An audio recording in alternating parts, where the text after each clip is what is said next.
A deep-seated rot plagues the WTA, a scandal everyone ignores. When Eala finally cracked, she exposed a truth that demolished their wall of silence.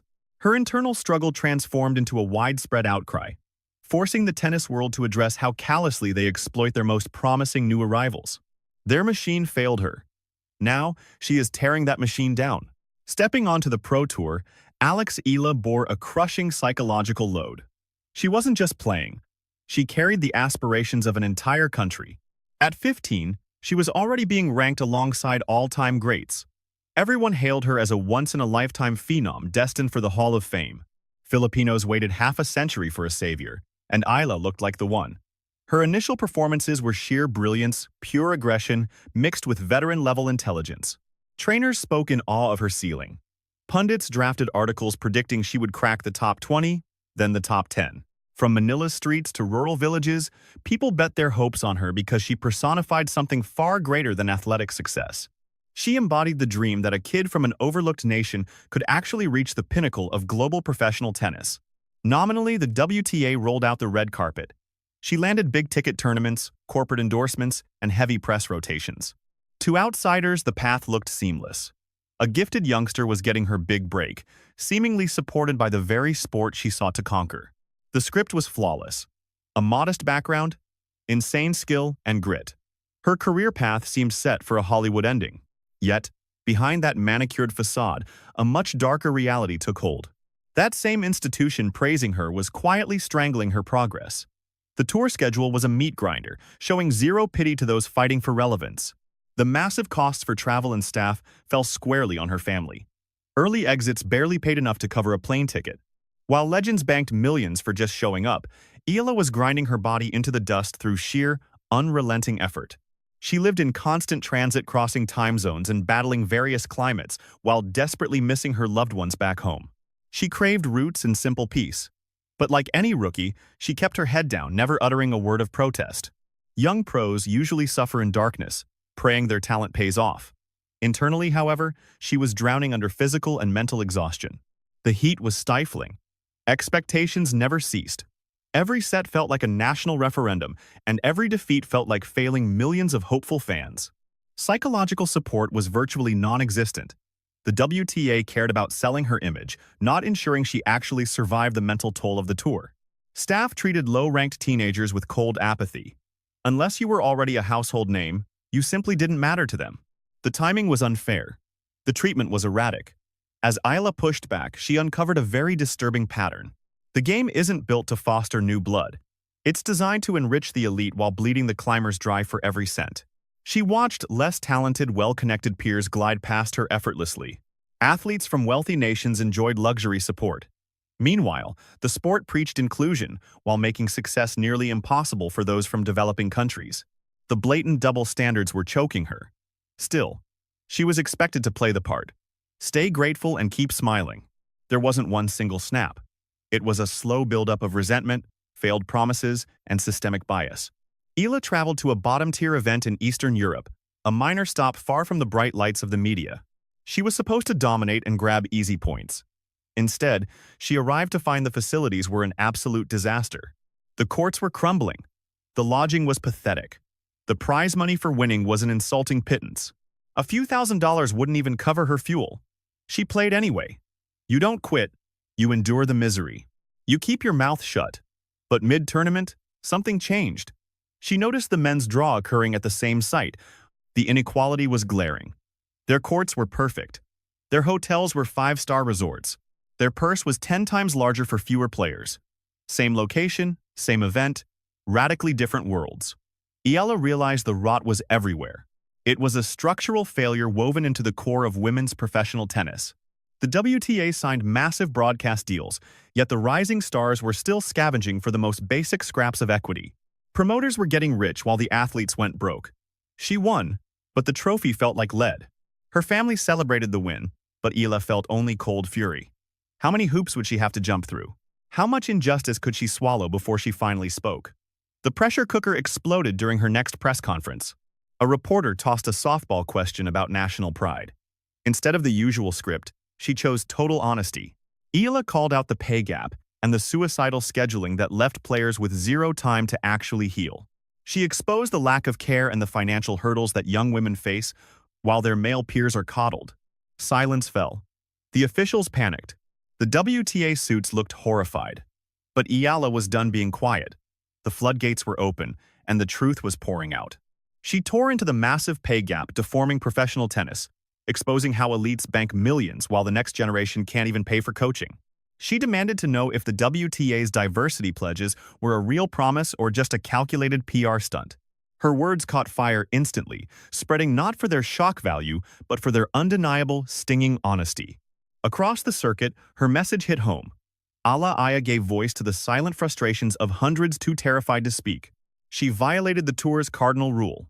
Rookies stay silent, remain humble, and take whatever scraps the establishment throws their way. Eala smashed those expectations, leaving the WTA blindsided. In under 24 hours, her critique had permeated every corner of the sport.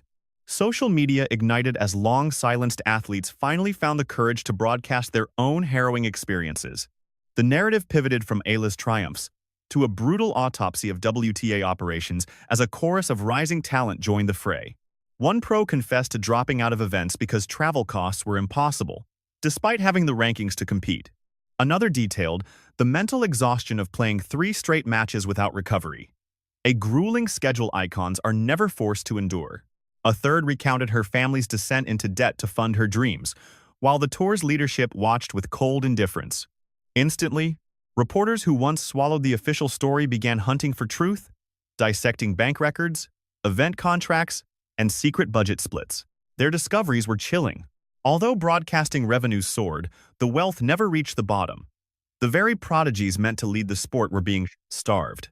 Regional pay disparities turned careers into a literal lottery, where a player's survival hinged entirely on where she was scheduled.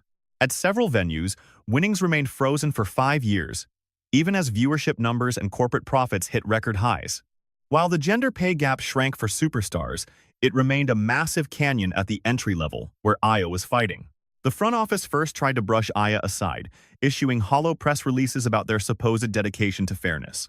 They paraded equal pay at the majors as a shield, but they missed the mark. Eala's fight wasn't about the grandest stages. She was attacking the systemic barriers that determine whether a newcomer even survives long enough to see a championship court.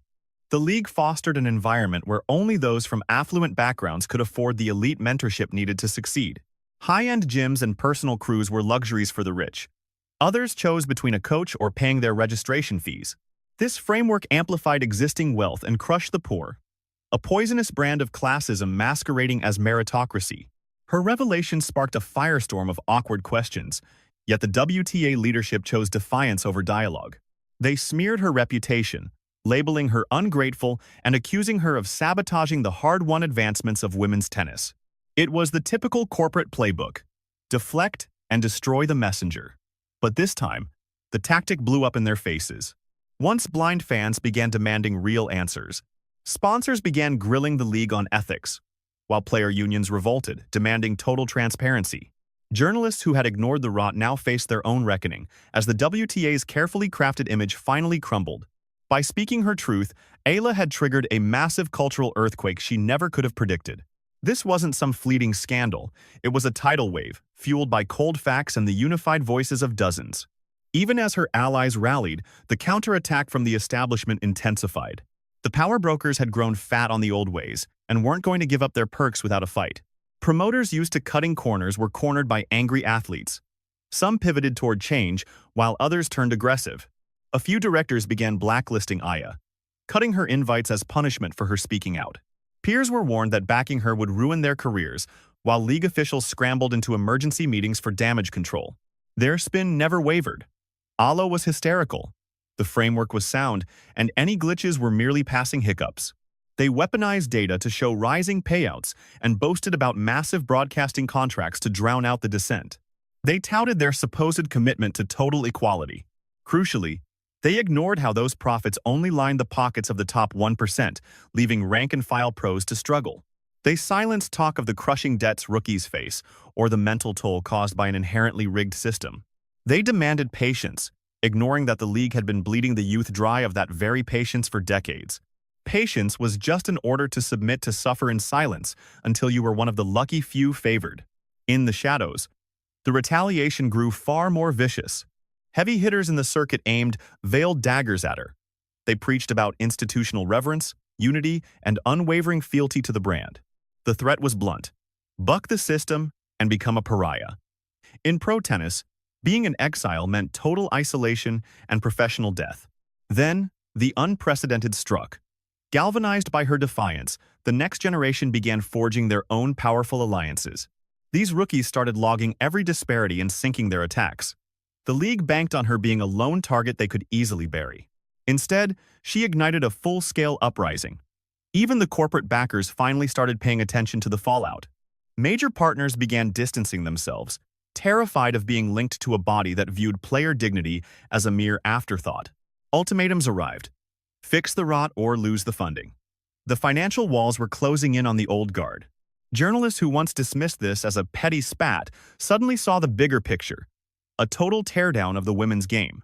Deep dives by investigators stripped back the glossy facade, exposing decades of deep-seated unfairness that had been buried in the shadows. She'd unwittingly become the face of a coup. As the governing bodies scrambled to plug the leaks, the fire spread beyond control. 3 months after her whistleblowing, a seismic shift hit the tour that no one saw coming. The front office finally caved, not out of sudden morality, but because the crushing weight of public scrutiny left them no escape. Talk of labor unions filled the locker rooms, sponsors were bailing, and the public mood had soured so much that the status quo died. Leadership stood at a crossroads: evolve immediately or face a total, terminal collapse. They rolled out a massive overhaul of pay scales and support networks. For once, the books were open for every player to see. Promoters were hit with strict new rules regarding venue quality, player dignity, and guaranteed fair compensation. Fresh faces on the tour finally got the mental health backing and travel stipends needed to survive the brutal professional grind. Was it a total fix? Hardly. You don't kill systemic rot with paperwork, but the official admission itself was absolutely seismic. It was a rare confession that the system was broken and required a radical, immediate intervention. The same world that tried to gag her now hailed her as the architect of their brand new era. Yet, she stayed grounded, knowing this was just the opening salvo in a much longer, harder war. She understood that keeping power in check requires constant pressure. A few press releases couldn't undo years of systemic neglect. When she stepped back on court, her gaze had hardened. She wasn't just playing for titles, she was fighting for a larger cause. Every serve and every set served as a middle finger to the old injustices that once ruled the court. Other venues started cleaning house early, desperate to avoid the PR nightmare that had swallowed their peers. The momentum was unstoppable. Athletes who once lived in fear of being blacklisted finally started speaking their truth to the world. The wall of silence protecting the elites came crashing down. More importantly, she proved that one person's grit could break an empire. She demonstrated that the truth, no matter how terrifying, is the ultimate wrecking ball for real change. She showed the youth that they didn't have to trade their dignity for a career. Tennis would never be the same. The narrative shifted permanently. The smug comfort of the ruling class was gone, shattered by a lone athlete who refused to stay quiet. 12 months later, her climb continued, but her trajectory felt different. Every stop on her tour featured better perks, fairer pay, and real safety nets for every competitor. Not because the bosses grew a heart, but because she forced their hand. Her impact, however, went far beyond her stats. Incoming rookies now walk in expecting fairness. They won't tolerate the abuse their predecessors were told was normal. The machine had to answer for its own failures. The path forward had finally changed course forever. A deeper inquiry now haunts the boardrooms. What does it say about our sports culture that it took a teenage girl to point out the elephant in the room? Where were the supposed leaders when the rot was setting in? Why did it take a public execution of reputation to act? Here is the chilling truth. These gaps aren't exclusive to one league. The same exploitation thrives across every major athletic arena worldwide. The association became the perfect case study in how power hides and how raw individual courage can finally find it. As she moves forward, she carries the weight of knowing she fundamentally broke the old world's rules. She proved that while honesty is dangerous and can cost you everything, it remains the only way forward. Defying the backlash is vital, for silence only fuels the rot. The machine was broken, and she finally ripped away the veil. Now, We wait to see if others have the guts to look in the mirror before a public crisis forces them to. Will they fix themselves? Or wait for the next revolutionary to tear them down? Her story isn't just about a game anymore. This narrative dissects raw authority, unflinching obligation, and the seismic shockwaves unleashed when a solitary soul defies systemic corruption.